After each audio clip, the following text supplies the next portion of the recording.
La voz de la raza. El informativo de Laboratorio Soluna. Mensajes, consejos y entretenimiento de la mano de la ciencia moderna y el saber popular. El informativo de Laboratorio Soluna.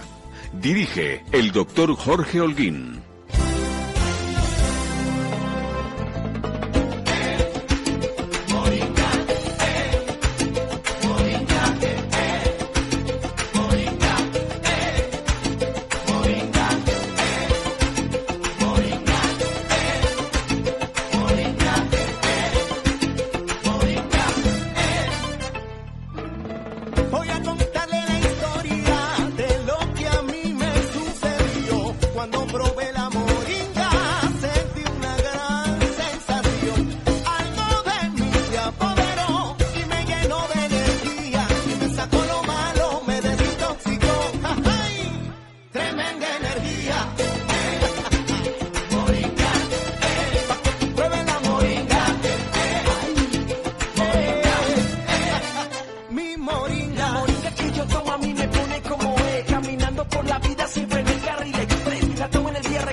A las 9 de la noche damos inicio al informativo del Laboratorio Soluna, aquí en La Voz de la Raza, 1200 de la M.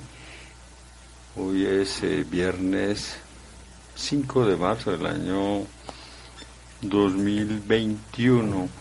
Estamos entonces acostumbrados a hacer este tipo de noticiero de salud, este magazine, para dirigirnos a aquellas personas que están interesadas en conocer más sobre salud. La información genera conciencia, la concientización promueve, motiva la prevención y el autocuidado. La información, la educación en salud es uno de los elementos importantes. A veces se piensa que la educación solamente es la parte docente, universitaria, colegios, pero la educación en salud es muy importante para crear, digamos, una motivación para que nos cuidemos todos. Nosotros hacemos los programas todos los días de 9 a 12 de la noche y tenemos también simultáneamente la conexión con la emisora virtual del Laboratorio Soluna, solunaradio.com. Ahí pueden escuchar los que no tengan radio o que quieran también pues un sonido distinto, igual que las ondas de radio pues tienen un límite. En cambio a nivel de internet se puede utilizar, se puede escuchar en cualquier parte del mundo. Pues poco a poco nos han ido reportando sintonía, poco a poco. Mi nombre es Jorge Holguín Marín, yo soy el director de este magazine de salud. Sin ser locutor, sin ser periodista, me fui como encontrando con la idea de hablar de lo que he aprendido en el Laboratorio Soluna y un contacto verdaderamente con muchos especialistas desde el año 1981, 5 años trabajando en la Clínica León 13, en el servicio farmacéutico, elaborando fórmulas magistrales para especialistas, haciendo farmacia clínica en el pabellón 9 Norte de Medicina Interna con internistas. Y toda la vida con médicos alternativos, pero también yo me he entendido con todos los médicos, con todas las posibilidades terapéuticas. Y hemos ido consolidando un informativo de salud que la verdad pues ya llevamos unos 24 años. Esto significa que si no hubiéramos llegado a ciertas personas y por ejemplo este tipo de posibilidad no fuera importante, pues ya seguramente uno tendría que haberse retirado, pero ha sido el interés de muchas personas en conocer más sobre cómo mejorar la salud desde diferentes puntos de vista que nos ha mantenido y nos ha motivado, porque hacer un trabajo de estos es bastante dispendioso, hasta las 12 de la noche, hace mucho tiempo. Así que agradecemos la sintonía y que siempre estamos haciendo programas para que las personas se beneficien y tengan incluso segundas opiniones. En el Control Master Wilson Restrepo Cano. Los invitados los viernes, como de costumbres, dos médicos de la Universidad de Antioquia, dos médicos especialistas en atención en medicina general, en diferentes terapéuticas. El doctor Edier hace mucho tiempo se dedica con énfasis a la salud cardiovascular, muy importante. Ellos también son especialistas en tratamientos para bajar de peso corporal, que es un tema que no es tan fácil, la verdad. El que diga que eso es fácil es complicado. Ojalá uno viera una revista y vea, ya mejoré el estado de salud y bajé de peso. Las personas que no profundizan con ayuda de un médico tienden a cometer errores, o suben y después se desaniman, bajan y no tienen, porque ni siquiera saben por qué lo están haciendo. Ellos trabajan en el municipio de Bello, edificio San Ignacio, consultorio 307, muy fácil de entrar, ahí diagonal a la iglesia Nuestra Señora del Rosario, Parque de Bello. Tienen un número celular que es básico, único, 319-588-0145, 319-588-0145. Ayer anunciamos, porque se trabaja con agenda, que el tema iba a ser las adenopatías, la inflamación pues de los nivel de los ganglios. Ese era el tema del día de hoy. Doctor Edier, buenas noches. Buenas noches, doctor Holguín. Un saludo muy especial a todos nuestros oyentes en el área metropolitana o en Antioquia, porque esto nos pueden escuchar desde cualquier parte, incluso nos han sintonizado desde Estados Unidos, Chile, Australia. Entonces, un saludo a todos los que nos estén escuchando. Y una vez más aquí, como estamos comprometidos todos los viernes en brindarle educación acerca de temas en salud a las personas. Claro. Doctor Juan, buenas noches. Buenas noches, doctor Holguín, y a todos nuestros oyentes un afectuoso saludo. Recuerden que estamos en el Parque Principal de Bello, al lado de la iglesia principal. Es muy fácil de entrar, encima de Drogas La Rebaja. Tenemos un ambiente espacioso, con buena ventilación, con todas las normas de bioseguridad, aunque ya han cambiado las normas de bioseguridad, pero siempre se cumplieron las que exigió el gobierno en su momento, y atendemos toda clase de dudas. Así que de nuevo acá en nuestro apostolado de educación para nuestros oyentes. No, es que nosotros hacemos ese trabajo. Por ejemplo, aquí participa un teólogo que hace una campaña pro hostias, y yo siempre lo invito a que haga catequesis, o sea, que haga enseñanza, que nos hable sobre ciertos aspectos que sucedieron en el tiempo de Jesús, y le recrea a uno toda esa historia. Es interesante. Y se hace catequesis y de todo, y hemos escuchado también personas que participan en el programa que son de otras religiones, porque nosotros no tenemos segmentación en el sentido de cierta filosofía, grupo político, no somos apolíticos, no trabajamos en una religión específica, sino que somos amigos de todo el mundo. El mínimo común denominador del informativo Laboratorio Soluna son todas las personas que luchan, que se esfuerzan, que toman conciencia de cómo mejorar la salud, disminuir el sufrimiento. Esa es la idea, disminuir el sufrimiento, el padecimiento. El tema del día de hoy, las adenopatías, la inflamación de los ganglios, eso suscita varias inquietudes. Ahorita hablando con el doctor Juan, decía, eso genera muchos temores en las mamás, con los niños, pero también hay otro tipo de temores cuando se inflaman cierto tipo de ganglios, porque esa inflamación, por ejemplo, en ganglios muy cerca, por ejemplo, de las mamas, de los senos, eso genera unos temores muy grandes en las señoras, principalmente, y empieza todo un temor y un desasosiego pensando de que de pronto esa inflamación sea algo relacionado con un abultamiento o algo maligno, a lo cual pues hay que decir que también hay que estar atento.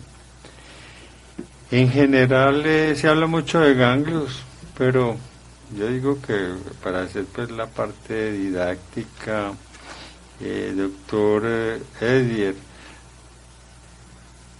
¿qué son los ganglios y cuál es la función que tienen en nuestro cuerpo? Bueno, los ganglios hacen parte de un sistema que se llama el sistema linfático. Antes de hablar de este sistema es necesario aclarar de dónde parte este sistema linfático. El organismo, el cuerpo humano, tiene el 60% de peso en agua. De ese 60%, el 67%, el agua está dentro de la célula.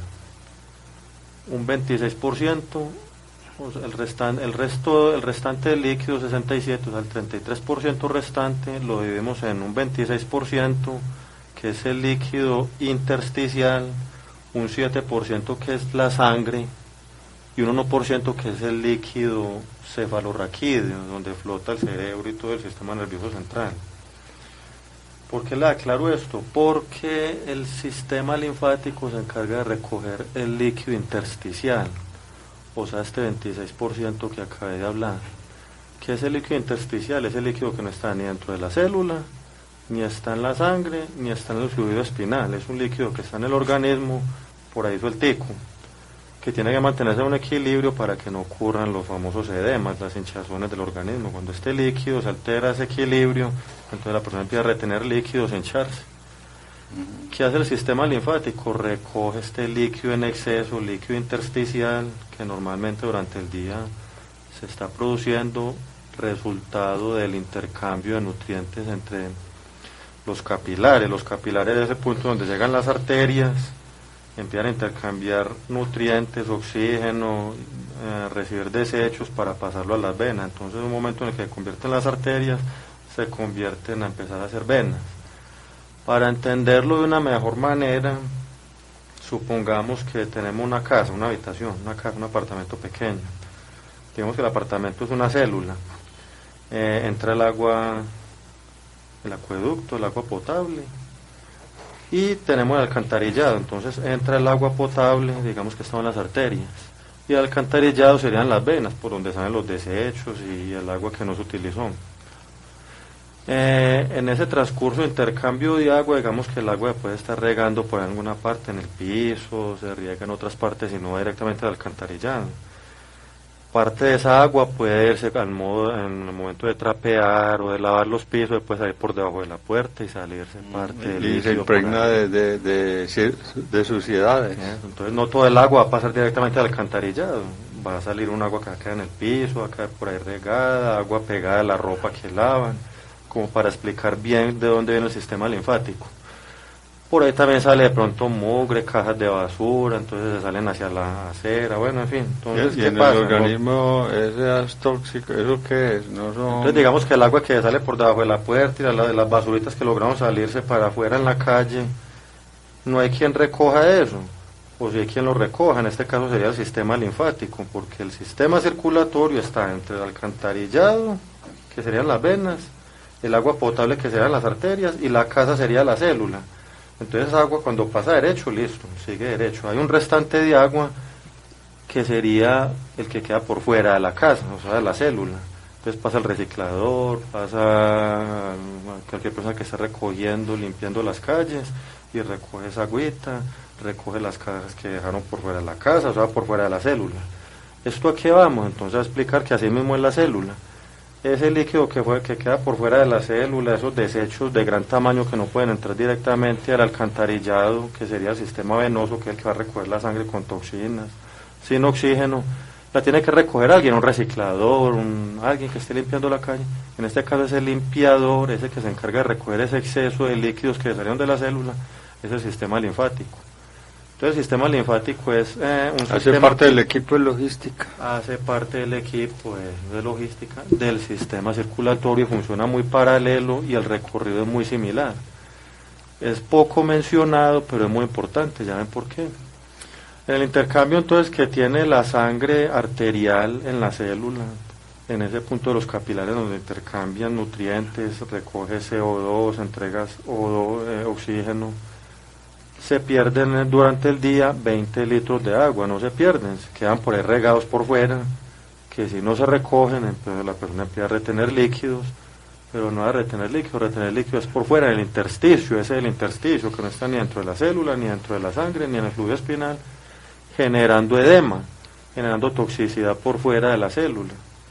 Entonces el sistema linfático hace esto. O sea, está conformado por ganglios. Toda esa agua y estos desechos que no pueden ir directo a la sangre, sino que se salen, se escapan por algún motivo. En el día se escapan 3 litros de agua hacia al espacio intersticial.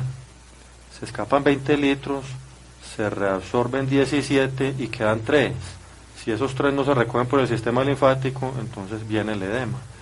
Bueno, entonces ya sabemos que el sistema linfático es un sistema de canales que tienen válvulas como las venas, no tiene bomba, la bomba del sistema arterial es el corazón, la bomba del sistema nervioso, del sistema venoso son las piernas, como dijimos una vez, por eso la compresión de las piernas.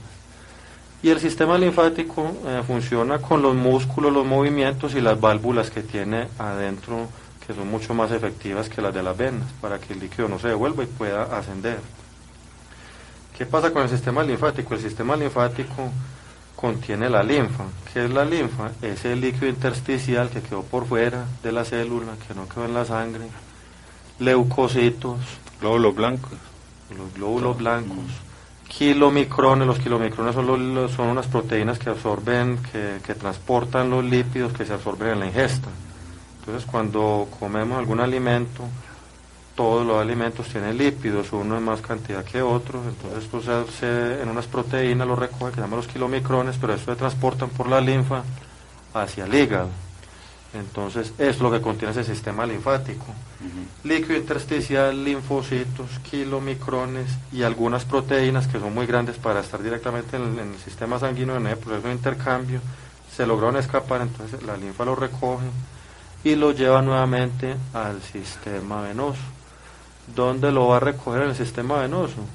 En el lado derecho, en la subclavia derecha, y en el lado izquierdo, en la subclavia izquierda. Ahí desembocan el sistema linfático, desembocan todos estos líquidos que acaba de mencionar acá. Usted por ahí, por el sistema linfático, transitan los glóbulos blancos, es el sistema inmunológico. Si los ganglios no funcionan bien, el sistema inmunológico del sistema de tamaño humoral de los anticuerpos. Entonces ahí es donde vamos ya. ¿Los ganglios qué son? Porque no hemos hablado de los ganglios todavía. Los ganglios en este recorrido de estos vasos linfáticos tienen que tener una especie de filtros.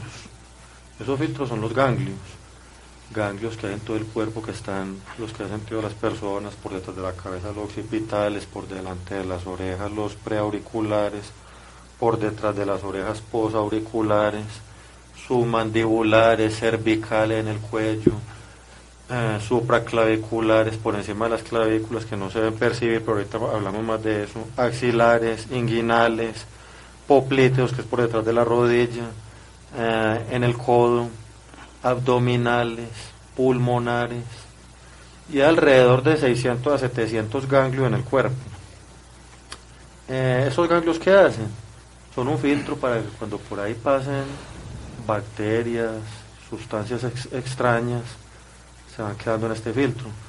Entonces hay macrófagos, en esos glóbulos blancos que menciona, hay macrófagos que cogen todas bacterias, sustancias extrañas, las fagocitan, se las comen, y van y las llevan los ganglios y las presentan y dicen, ve, aquí les traigo esta bacteria, para que la reconozcan. Hacia los linfocitos, hay unos linfocitos T y B, en este caso los B son los que van a recibir esas bacterias, esas sustancias extrañas llevadas por los macrófagos, para reconocerlos, y decir, bueno, esto es una bacteria, esto es un estreptococo, esto es una bacteria X cualquiera, entonces se le identifica, le muestra un pedacito de esa bacteria ya digerida, y así es que el organismo puede fabricar los anticuerpos. Entonces los ganglios empiezan a madurar y a formar anticuerpos para llevarlo a la sangre también. Es la razón de por qué los ganglios se pueden crecer, por toxinas, por medicamentos, por bacterias, los macrófagos van y le llevan a los ganglios y dicen, aquí les presento este intruso, reconózcalo, produzca una sustancia que lo ataque. Entonces están produciendo los anticuerpos que luego van a la sangre. Los ganglios axilares confunden mucho, señor, a las personas porque se manifiesta pues como un tejido anormal, entonces empieza el susto. Muy relacionados con las infecciones mamarias, por ejemplo las maternas, la mastitis, en problemas de cáncer de seno también pueden ir relacionados. No siempre es que sea que un ganglio axilar vaya a ser cáncer, no, porque ahorita vamos a explicar pues las diferentes causas que hay y cuando el médico sospecha que puede haber una malignidad.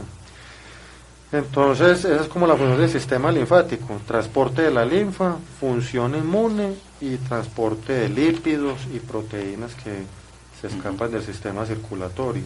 Hasta ahí todo bien, pero entonces cuando un ganglio deja de ser normal, ahí ya, ahí va bien la cosa. Recordando entonces que los ganglios son estos puntos de control que tiene el sistema linfático, y cuando se presentan tejidos patológicos, por ende estos se van a crecer, ¿cierto? Pero podemos aceptar que la mayoría de los ganglios son normales hasta 1 centímetro de diámetro, haciendo algunas salvedades. Siempre que se presenten ganglios por encima de la clavícula van a ser anormales, es decir, siempre que el médico sea capaz de palparlos es un signo que nos lleva a alertarnos. Lo mismo que si se presentan en la región poplítea, que es la corva.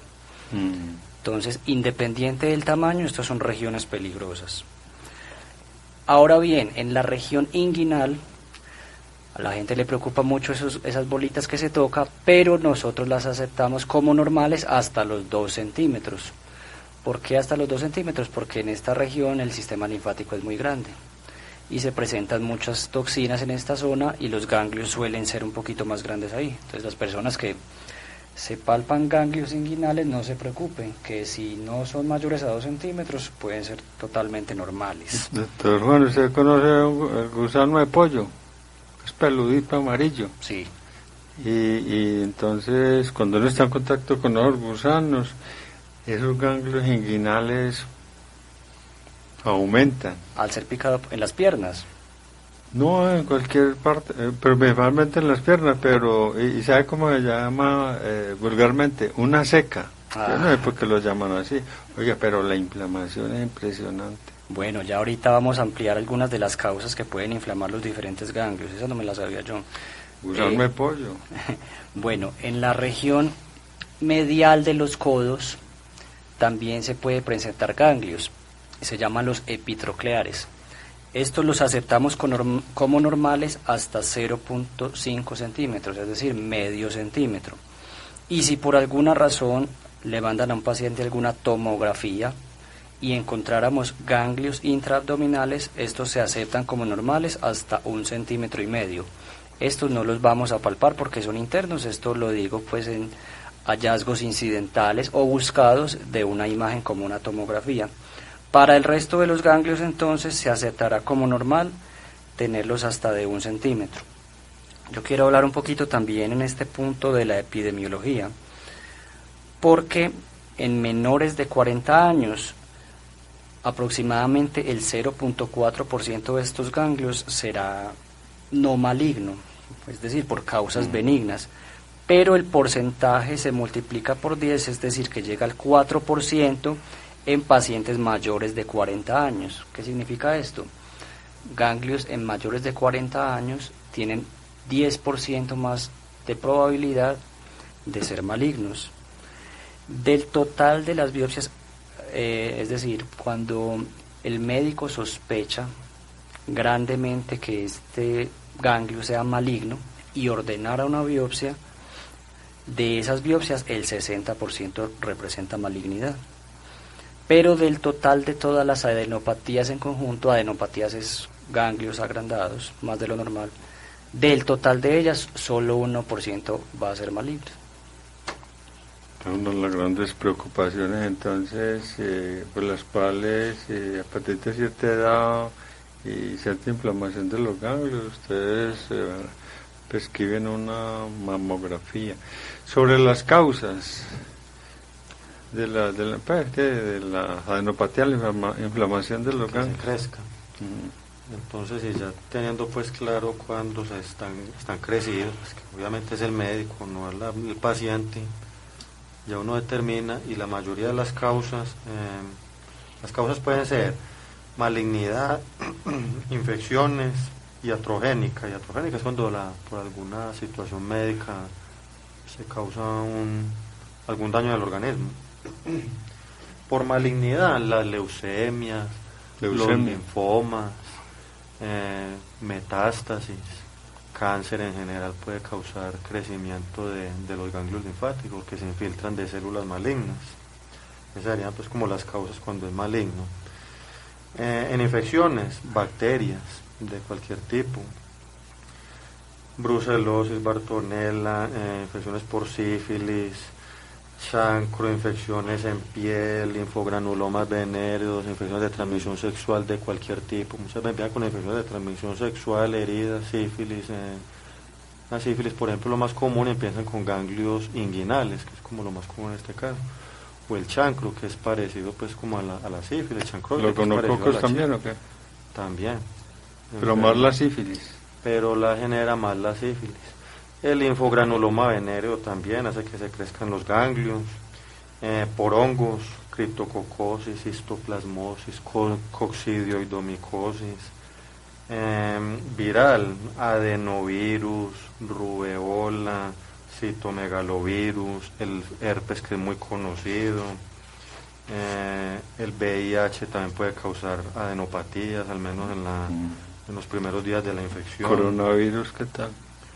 El coronavirus pues no muy se tiene pues, como reportado como tal que sea como una causa de adenopatías. El coronavirus se ha reportado más cuando convive con otras infecciones, porque recordemos que el coronavirus baja un poquito el sistema inmune y da oportunidad a que entre, por ejemplo, el Epstein-Barr, o acompañado con el herpes, con adenovirus. Sí, pero no propiamente por el coronavirus. Mononucleosis infecciosa, la rubeola, como mencioné, cualquier tipo de infección puede causar esto. Un simple uñero, como lo conocen las personas, en un dedo del pie, por ejemplo, puede causar una adenopatía inguinal, y de hecho ocurre mucho. O sea, que el uñero se infecte. Sí, se infecta. Las mujeres van a hacerse el pedicure y le hacen una cortada en una uña, una partecita aquí donde le infecta, se le inflama y empieza con el malestar, la fiebre, y cuando ahí se toca un ganglio en ese mismo lado donde tiene la uña, o sea, en el mismo lado pues de la lesión, se pueden sentir ganglios. Eso sería pues obviamente la causa de la infección de la uña, no va a ser una malignidad ni un tumor ni nada de eso. Causas autoinmunes también, el lupus, la artritis reumatoidea y todas las enfermedades autoinmunes pueden causar agrandamiento de los ganglios, pero principalmente estas dos. Y la iatrogénica, que es por medicamentos, allopurinol, captopril, fenitoína, carbamazepina, atenolol, penicilina, pueden causar crecimiento de los ganglios, que se va a resolver por sí sola, pero es una de las causas pues como más conocidas en medicamentos. Y otra que también es iatrogénica es la famosa enfermedad del suero, que ocurre cuando por algún motivo se inyecta un medicamento, medicamentos biológicos, y el organismo reacciona formando, en el sistema sanguíneo, reacciona formando complejos inmunes con estas sustancias, algo así como una alergia, pero dentro de la sangre, o sea, no es en piel, sino que digamos que es una alergia dentro de la sangre. Entonces no se manifestaría en piel, sino que sería dentro de la sangre, el mismo sistema empieza a reaccionar con esa sustancia extraña que él inyectó y sería otra de las causas de agrandamiento de los ganglios mientras el organismo lucha con esa sustancia extraña, porque mencioné ahorita que cuando hay una sustancia extraña del organismo, esos ganglios van y verifican y miran, bueno, esto qué es, reconozcamos esto, qué podemos hacer para atacar esa sustancia extraña. Entonces básicamente esas son pues como las causas de es lo que les estaba comentando ahora, por ejemplo, gusanos, insectos, avispas, también abejas, cuando generan principalmente pues como infección o cuando de pronto hay una reacción a esa toxina, hay una inflamación, hay momentos en los que usted lo puede picar una hormiguita en un dedo y se le inflama tanto que la inflamación, usted va y busca abajo de la axila y va a encontrar allá el ganglio, o mira por el codo, en la parte de adentro, en la parte interna del codo, y se va a encontrar ahí los ganglios también, aunque es todo más difícil de encontrar porque son muy pequeños, pero debajo de la axila sí se va a encontrar con facilidad un ganglio si lo pica una avispa, una hormiga, cualquier animalito. ¿Y de qué depende de que esa misma hormiga, misma avispa picaron a varios? Y hay unos que reaccionan más a inflamación y otros no tuvieron nada. Claro, no, es que el sistema responde muy bien. Por ahí hay personas alérgicas a la penicilina, a los antiinflamatorios. Hay personas que dicen, no, yo soy alérgico a los AINES, al acetaminofén, porque todos los organismos son muy diferentes. Entonces, ante ciertos antígenos, que eso serían pues antígenos a sus sustancias extrañas, responde de diferentes maneras. Las alergias son tan impredecibles que usted puede que nunca en su vida haya sido alérgico al maní o a un insecto o a lo que sea y un día empezó a hacerlo. 50 años estuvo expuesto a las avispas cuando un buen día empezó a ser alérgico a ellas. Es inexplicable, pero así pasa. Hay experiencias con abejas, con avispas que tanto la inflamación de los ganglios que dificulta la respiración. Lo que pasa es que esto ya cuando dificulta la respiración es más bien porque hay un shock anafiláctico. Ah, sí. Ya más eso, no es tanto los ganglios, no es tanto el tema que puede ser, pero se acompaña, es que inflama la vía respiratoria, la lengua, la tráquea, todo. Entonces ese es como el caso en por picaduras de abejas, esa sería pues como la falta de Bueno, vamos a suponer que alguien está escuchando el programa y que el programa fue hace 8 días y ya asistió a la consulta por una adenopatía, una inflamación pues en ganglios. ¿En qué consiste el examen? ¿Qué es lo que ustedes revisan en un paciente que vaya con una adenopatía? El examen físico deberá ser guiado por el interrogatorio. ¿Por qué lo digo? Porque de ahí dependerá el área que vamos a investigar. Entonces, inicialmente, pues saber la edad, porque ya sabemos que mientras más edad, más riesgo de malignidad. El trabajo, ¿por qué el trabajo? Porque, por ponerle un ejemplo, las personas que están expuestas al silicio, los trabajadores del asbesto, etcétera, pueden tener silicosis, que es otra de las causas de adenopatías, pero pueden haber otros trabajos que también lleven a ello. Hay que preguntar sobre los hábitos de vida sexual, porque ya hemos explicado que las infecciones de transmisión sexual son otra causa importante. Los hábitos, el cigarrillo, pensando en un cáncer de pulmón, que el cigarrillo también puede dar cáncer de vejiga, el cigarrillo también puede dar cáncer de lengua, de laringe, etcétera, y otros hábitos, por supuesto. La exposición a animales, porque por picaduras, por arañazos de gato, por infección de rabia.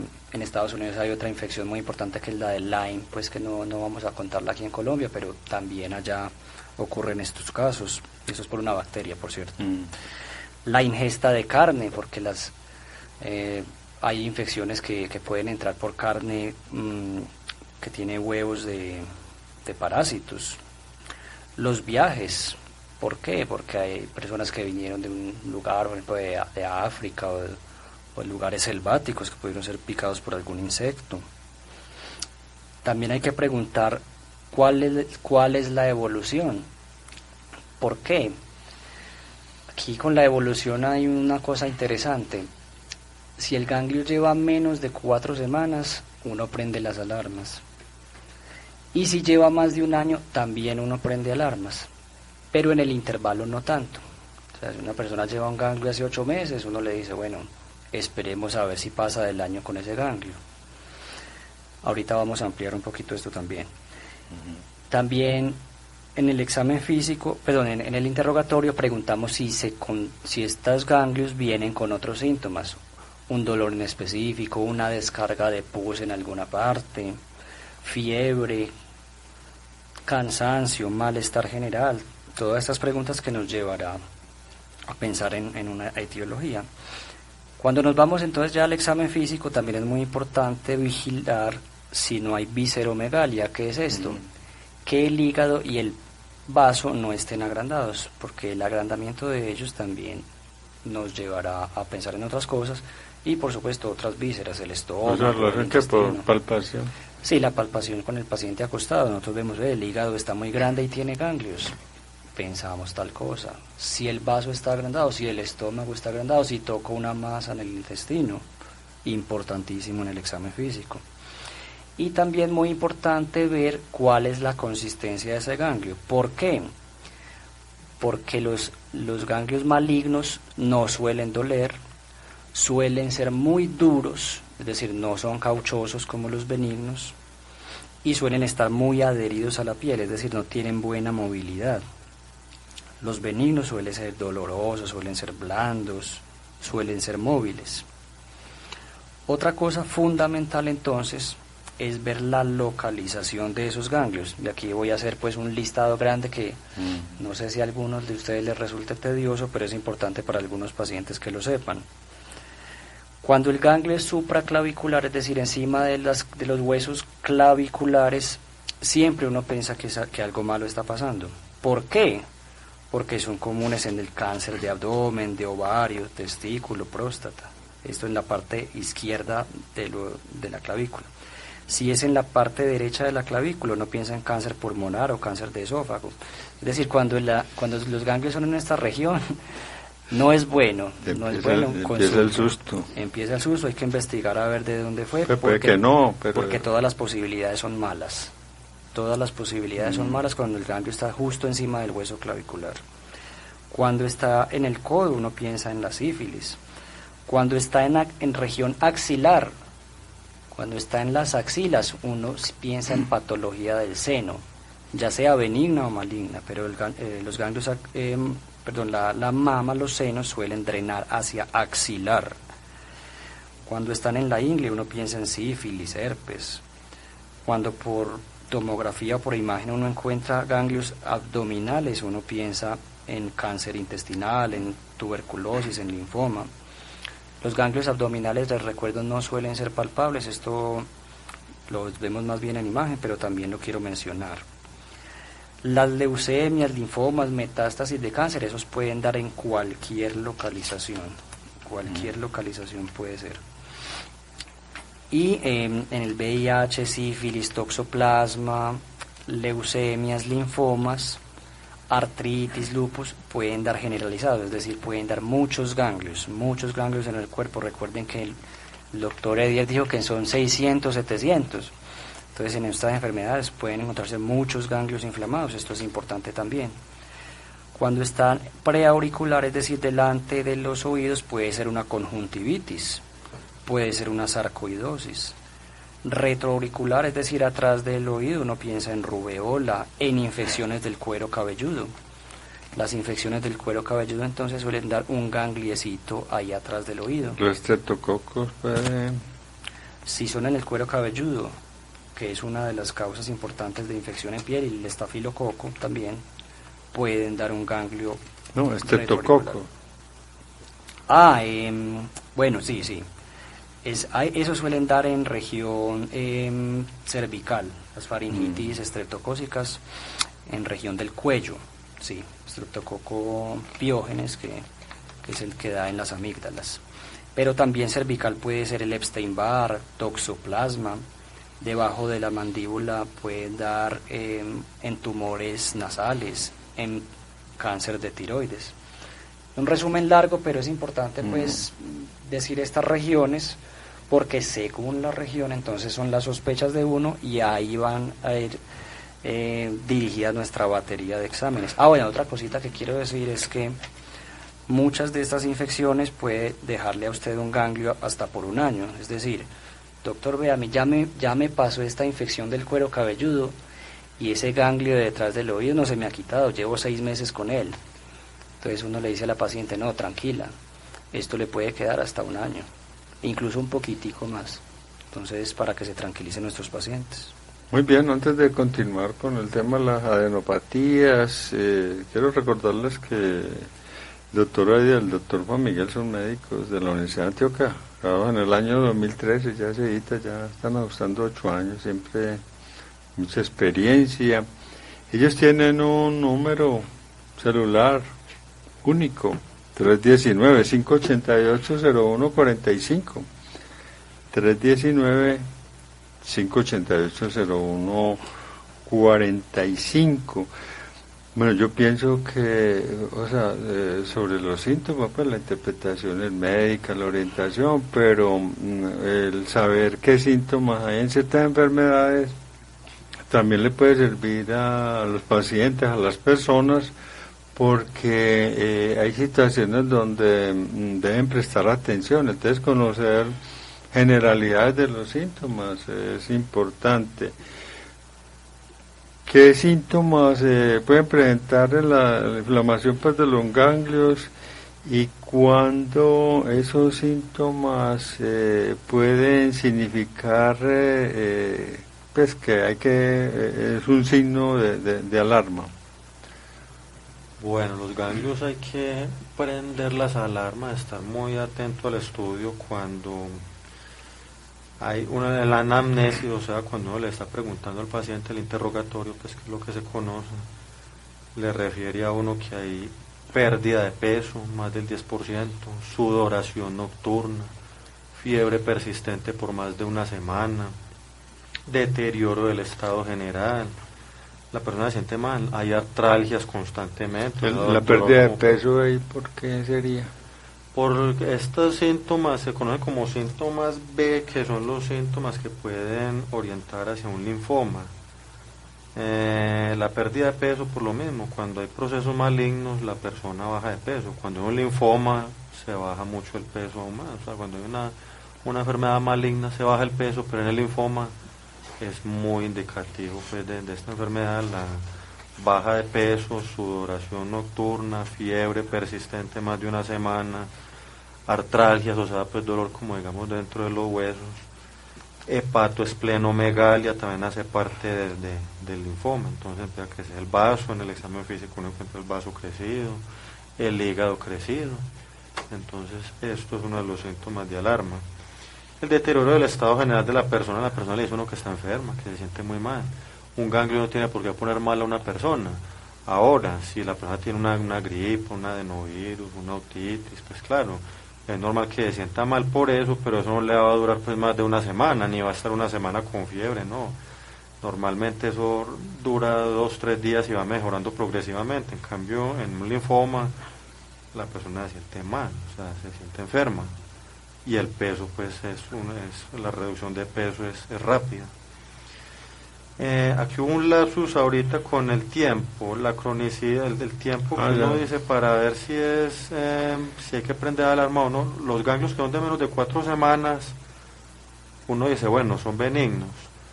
Cuando son de más de un año también se dice, bueno, pueden ser benignos. Los que están en este transcurso sí generan más alarma. Lo que pasa es que un ganglio, si uno lo ve sospechoso, en cualquier momento del tiempo uno va a prender alarmas. Pero el tiempo puede indicar, pero realmente pues no es que un ganglio de 2 semanas no es maligno definitivamente con 100% de seguridad, no. Que lleva muy poquito tiempo. Sí, no. Ya uno ya mira lo demás que vamos a mirar aquí para uno decir, bueno, pues ya era un ganglio que lo encontró ayer o hace una semana y se ve sospechoso, entonces hay que empezar a hacer exámenes sin importar el tiempo, ahí lleva 2-3 días. Pero normalmente los ganglios que llevan poquito tiempo, menos de 4 semanas, normalmente esos desaparecen solos, son virosis y quedan ahí un tiempito, pero tienden a desaparecer y no crecen mucho. Son dolorosos estos ganglios cuando no son por algo maligno, normalmente tienden a doler, cuando es por una infección, por un resfriado, una otitis, estos ganglios duelen. Los ganglios de un linfoma, de una enfermedad maligna, de algún cáncer, normalmente no duelen. son de consistencia dura, como piedra. Normalmente un ganglio, cuando una persona lo siente que le da una gripa, lo toca, lo siente como un borrador, como un cauchito, es muy redondito, muy parejito y duele. El de un linfoma, el de un cáncer es de consistencia como una piedra, se siente rugoso, puede adherirse, no ser móvil, lo toca y se siente como fijo ahí, como pegado a la piel o al músculo. Es de más de 2 centímetros de diámetro el ganglio, o sea que es llamativamente grande. Si adhiere a los planos profundos, como dije ahorita, puede adherirse a músculo, entonces lo va a intentar mover, pero se siente como una masa ahí grande, como un nudo grueso, y de pronto la persona dice, bueno, es un lipoma, es alguna cosa así, y resulta va a haber uno que es un ganglio. Cuando son generalizados, los ganglios pueden ser localizados cuando le dio uno detrás de la oreja, uno delante de la oreja, uno en el cuello, o 2 en el cuello, o sea, por regiones, porque las regiones, como mencionamos ahorita, preauricular, posauricular, cervical, supraclavicular, inguinal, axilar. Entonces, si le da un ganglio en el cuello cervical, pues le dan 1 o 2, pero es ahí. Pero si le da un ganglio en el cuello, otro en la axila, otro en la ingle, eso es una alarma también, independiente del tiempo. Tampoco quiere decir que sea un tumor, un linfoma, un cáncer, no, pero sí es para aprender alarmas cuando las adenopatías están en más de una región y cuando son numerosos.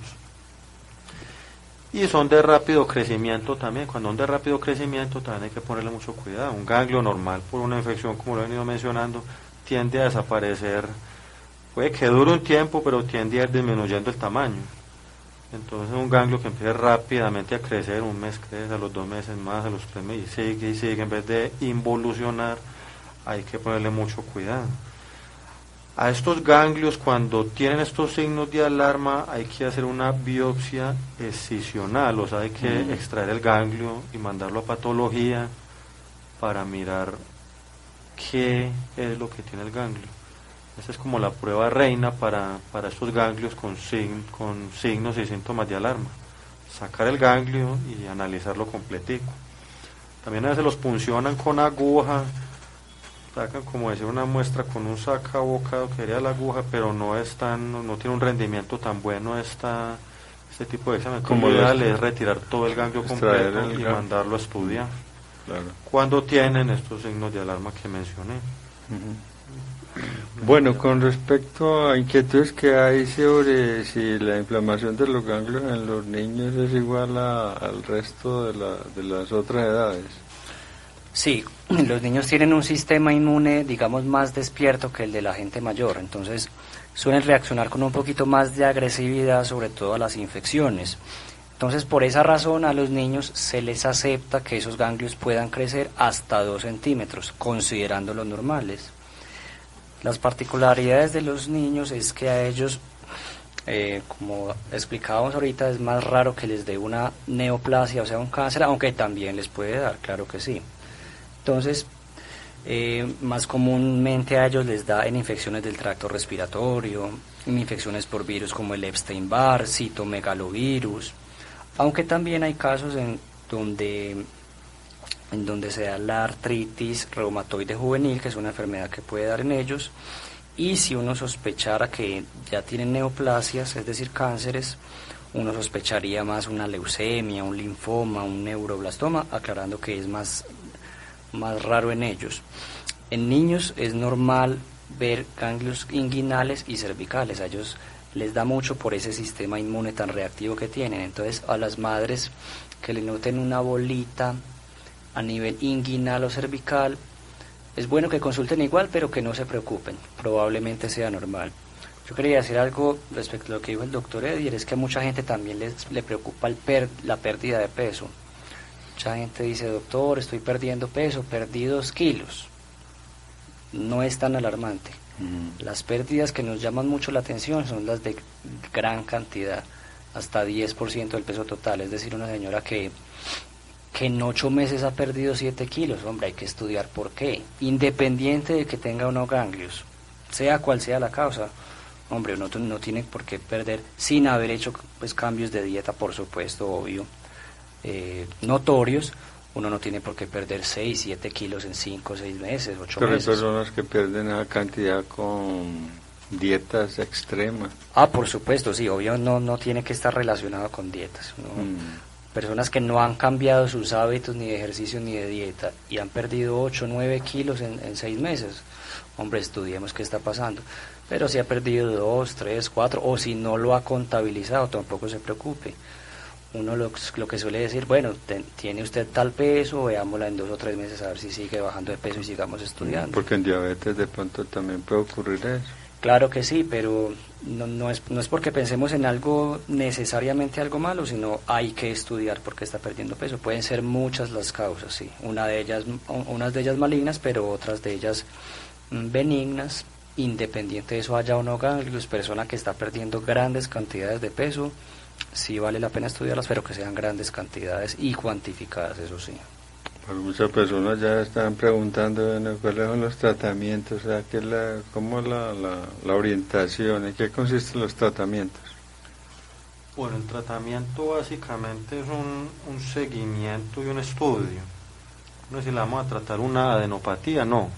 Hay que hacer estudio, si lo amerita, o tranquilizar al paciente. Es un tratamiento que disminúyame este ganglio. No, ese no es el tratamiento.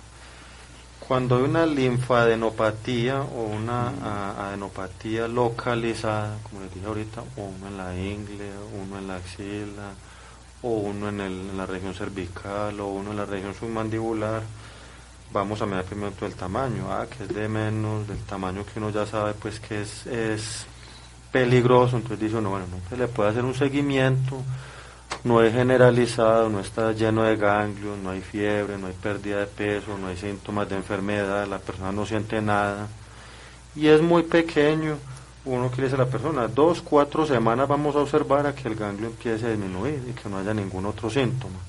Ese sería el tratamiento en este caso con estos ganglios que no tienen signos ni síntomas de alarma, que es en la mayoría de los casos, porque entonces ya dijimos que el 1% pueden ser causas malignas y otras causas que son benignas, pero cuando son causas benignas, pues puede ser una infección bacteriana, habría que darle tratamiento antibiótico, pero normalmente la persona va a decir, tengo una infección en el oído, tengo un dolor en una pieza dental, tengo una infección en la piel, me dio un uñerito una herida, una uña haciéndome las uñas en un spa. Bueno, en fin, la persona identifica ya por dónde va la infección también. Normalmente una persona con una infección no va a decir, no sé, alguna luz le da a uno para uno identificar la infección. En estas personas entonces sin signos de alarma, adenopatías localizadas, 1 o 2 máximo en una sola región, y no hay ninguna explicación que el médico vea que pueda ser la causa de eso. Observación, 2, 4 semanas, y volver a las 2, 4 semanas, y con seguridad este ganglio va a estar más pequeño, va a tender a involucionar. Un ganglio normal no se le hace absolutamente nada. En las adenopatías con signos de alarma, los que mencioné ahorita, hay que empezar a hacer estudios inmediatamente. Con exámenes, hemogramas, imágenes, exámenes de sangre de otro tipo, de infecciones, buscar también uno que encuentra en el examen físico qué causa puede haber que esté dando eso en lo que uno pueda revisar. A esto entonces hay que hacer todas estas valoraciones adicionales y normalmente van a llevar una biopsia. Cuando uno un ganglio lo estudia, normalmente casi siempre termina en biopsia excisional. ¿Después de cuánto tiempo de observación?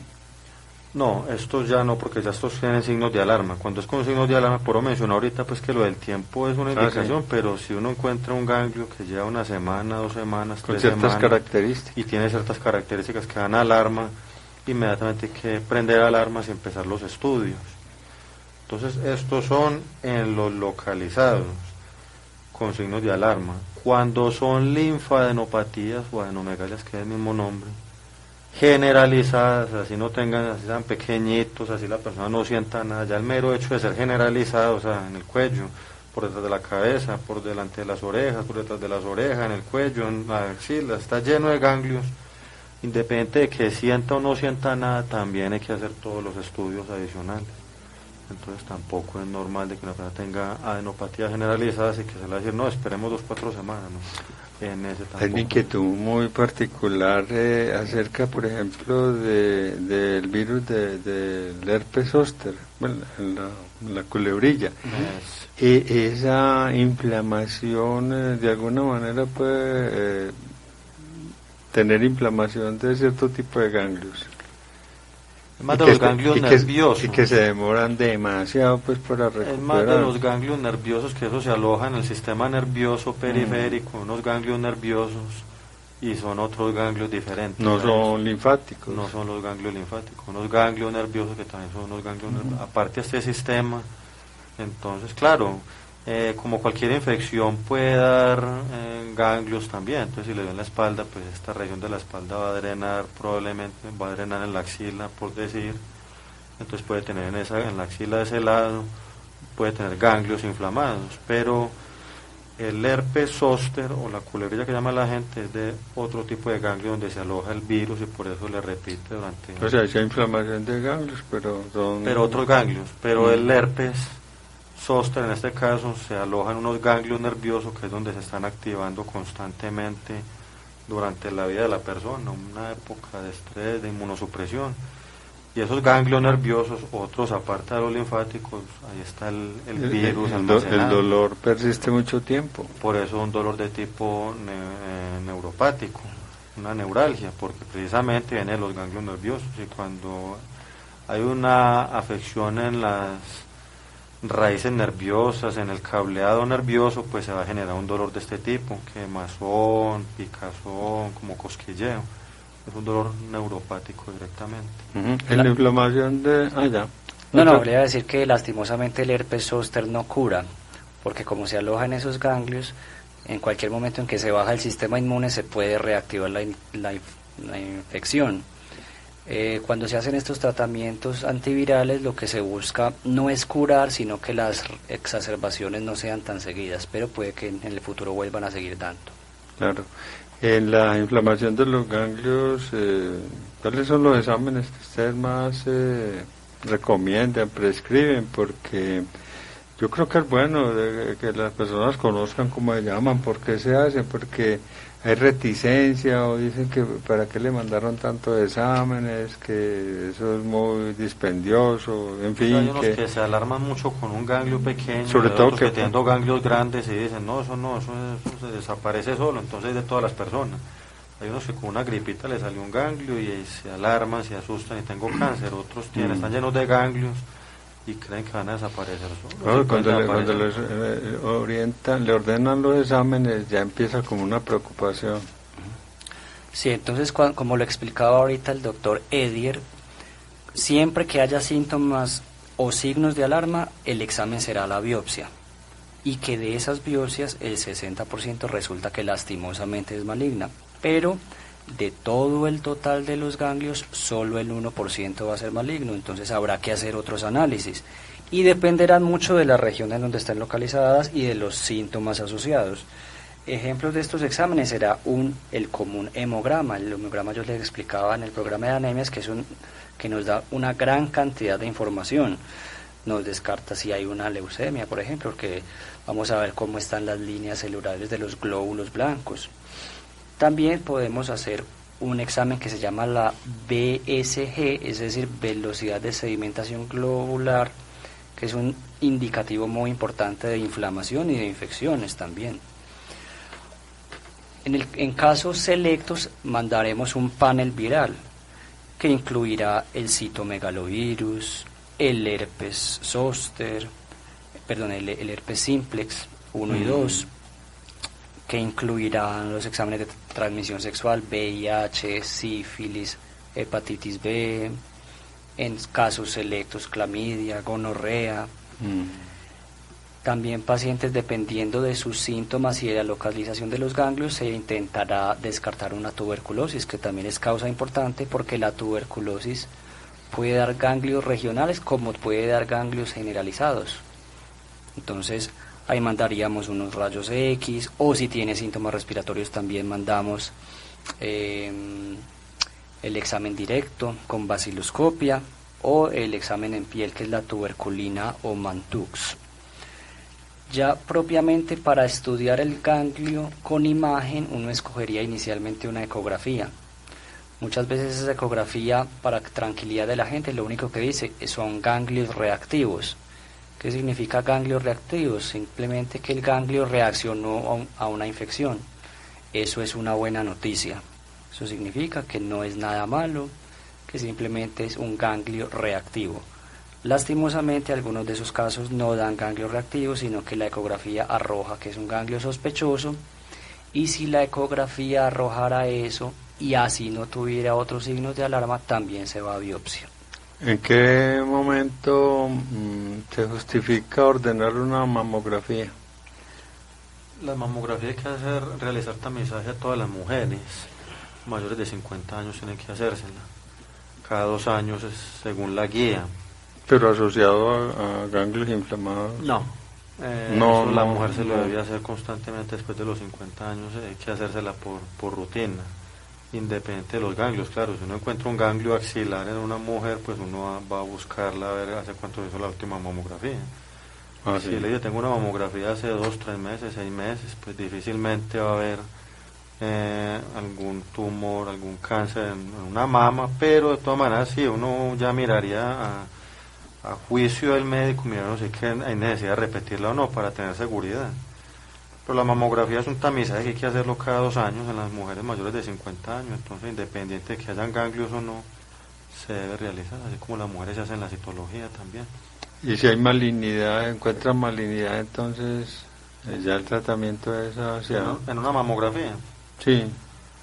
Sí, he tenido muchos de estos casos también en mamografías que eran de este tipo y se van, lo primero hay que hacer una biopsia porque la mamografía no diagnostica cáncer. Sí, ya después la biopsia. Ya se va a hacer una biopsia porque incluso saliendo mamografías sospechosas, en una clasificación BIRADS, que es lo que se mira ahí, entonces está la 1, 2, 3, 4, 5.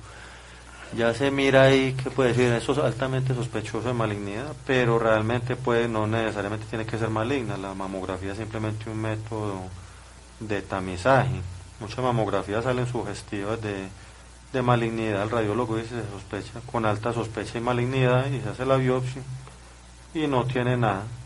De la mamografía, para que no se asusten cuando les haga la mujer alterada, no es que sea cáncer. Sí. Simplemente hay que seguir los estudios. Bueno, y en caso de que existiera malignidad, entonces ya es el tratamiento de otra enfermedad. Sí, dependerá de la edad de la mujer, se decidirá si se hace cirugía o si se hace quimioterapia o si se hace tratamiento hormonal, depende del estadio, de la edad, de muchas cosas. ¿Y el pronóstico? El pronóstico suele ser bueno, sí, suele ser bueno, dependiendo del estadio obviamente en que se encuentra y de si hay metástasis o no. Por eso, precisamente por eso, como es una enfermedad de buen pronóstico, es que se hace el tamizaje cada 2 años. Porque antes sí había mucha mortalidad, debido a que como no había tamizaje de mamografía, se encontraba ya en estadios avanzados, ya muy invadida.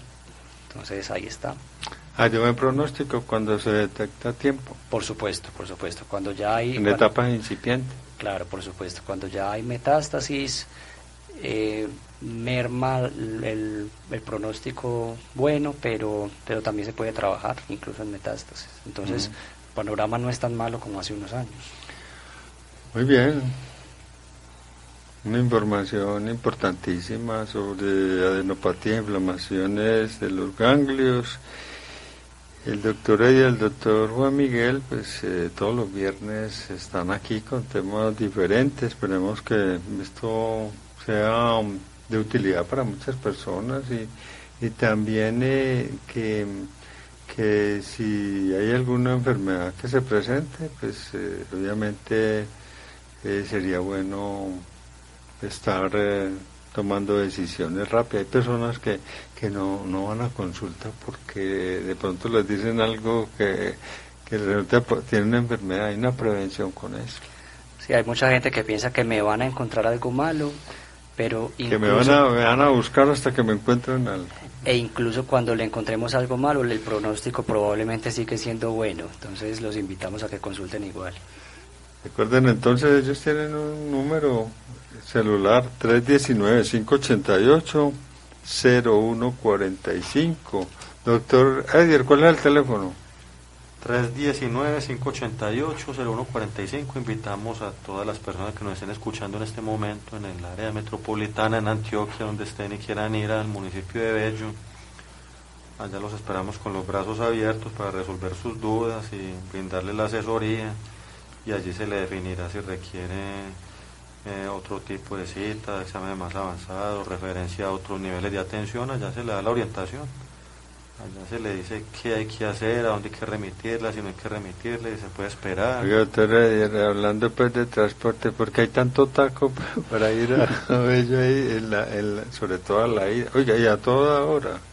¿Y qué es lo que está pasando? ¿Es mejor ir en metro entonces? En metro es bueno, sí, porque como ya la intención como en varias ciudades es como la parte céntrica, dejarla peatonal.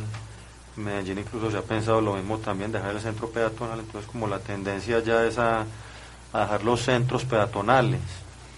Entonces en este caso dejaron el Parque de Bello peatonal, digamos, 2 cuadras a la redonda, en cada cuadrita, 2 cuadritas por cada extremo, lo han dejado peatonal, generando de pronto la congestión, pero tampoco es pues tanta la congestión, y va a mejorar porque ya están cuadrando las vías para empezar a abrir por otro lado. Pero es eso, pues porque dejaron peatonal ya muchas zonas. Entonces donde nosotros estábamos pasaban antes los carros, ya pasaba una cuadra abajo, pero el que vaya a ir en carro puede pedir ahí permiso a los agentes del tránsito y los dejan subir ahí hasta donde nosotros, si van personas de avanzada edad que no puedan caminar, que tengan que ir en carro, una cuadra abajo ahí de donde estamos nosotros, ahí el carro, los del tránsito le dejan subir el carro para, dicen que van para el consultorio médico, inmediatamente le dan permiso. Doctor Juan, ¿cuál es el teléfono? Espera, yo le busco allí.